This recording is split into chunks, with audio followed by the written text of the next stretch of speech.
It was August 24, 1572. As Paris slept, the bell of Saint-Germain-l'Auxerrois tore through the night, the agreed signal. Within hours, more than 3,000 Protestants were murdered in the capital alone.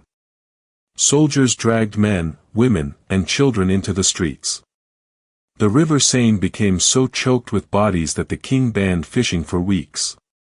This is the story of the greatest religious massacre in Western Europe, the St. Bartholomew's Day Massacre. The 16th century was an age of religious flames. In 1517, Martin Luther challenged Rome and the Protestant Reformation spread like fire across Europe. In France, Protestants, called Huguenots, grew rapidly, eventually representing around 10% of the population. By 1562, the wars of religion had already begun. Catholics and Protestants were killing each other across towns and cities. Under King Charles IX, only 11 years old when he took the throne, France stood on the brink of collapse. The Huguenots followed theologian John Calvin, who preached in Geneva from 1541.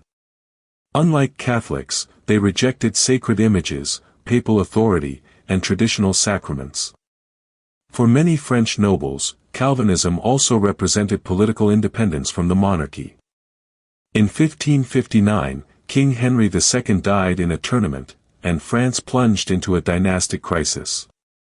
3 weak sons would take the throne in succession, leaving real power in the hands of their mother, Catherine de' Medici. Catherine de' Medici governed France from behind the scenes for decades.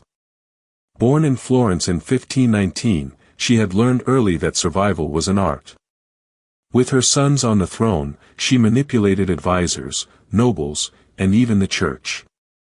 Meanwhile, Admiral Gaspard de Coligny, Huguenot leader and war hero, was gaining growing influence over Charles IX. By 1572, Coligny had convinced the young king to consider war against Spain. Catherine felt her power threatened. To seal peace between Catholics and Protestants, Catherine proposed a strategic marriage. Margaret of Valois, her Catholic daughter, would wed Henry of Navarre, the Protestant leader. The wedding was set for August 18, 1572. Paris filled with Huguenot nobles arriving from across France for the celebration. It was the largest gathering of Protestant leaders the capital had ever seen. The trap had been set. Charles IX was just 22 years old in 1572. Raised under the domineering shadow of his mother, contemporaries described him as nervous, unstable, and easily manipulated. He loved hunting and music but hated the difficult decisions of power. Coligny had become something of a father figure to him, the honest counselor Catherine never was. That was precisely the bond she needed to destroy to execute her plan. The Guise family were the most powerful Catholics in France, and Coligny's greatest enemies. Duke Henri de Guise blamed the admiral for his father's assassination in 1563. Catherine carefully cultivated that rivalry. On the Huguenot side, Coligny was the most experienced general, victor of decisive battles. Henry of Navarre, young and political, tried to balance the tensions. The wedding was supposedly the beginning of peace, but it was only the beginning of the end. On August 22, 1572, 2 days after the wedding, Coligny was walking through the streets of Paris when an arquebus shot struck him. The projectile tore off 2 fingers from his right hand and wounded his arm. The shooter escaped through a building linked to the Guise family. Furious Huguenots threatened retaliation. Charles IX promised an investigation. Catherine knew the plan had failed. The only way out now was to silence all the witnesses, at once. In the early hours of August 24, the bell of Saint-Germain-l'Auxerrois rang out. It was the signal. Royal soldiers and Catholic militias stormed houses marked with white crosses. Coligny was stabbed in his chamber and his body thrown from the window. Charles IX, according to accounts, shouted from the Louvre, "Kill them all." The massacre lasted 3 days in Paris. Men, women, and children were stabbed, drowned in the Seine, and dragged through the streets. The city became a slaughterhouse. News of the massacre reached Europe within days. King Philip II of Spain celebrated openly. Pope Gregory XIII ordered the bells of Rome to ring, celebrated a solemn Thanksgiving Mass, and commissioned frescoes glorifying the killings, still visible in the Vatican today.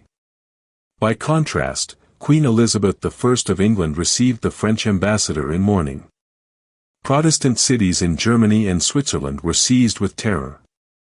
Europe had witnessed something unprecedented.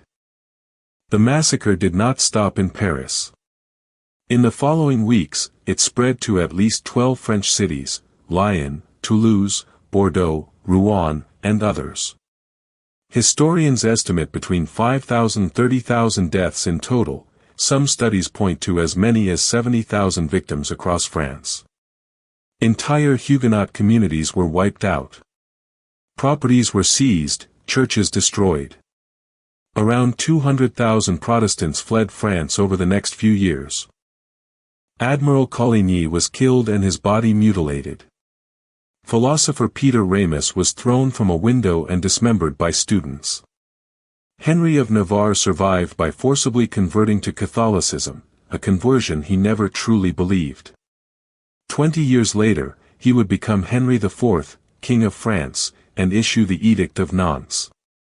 The future king was 18 years old on the night of the massacre and spent weeks as a prisoner in the Louvre.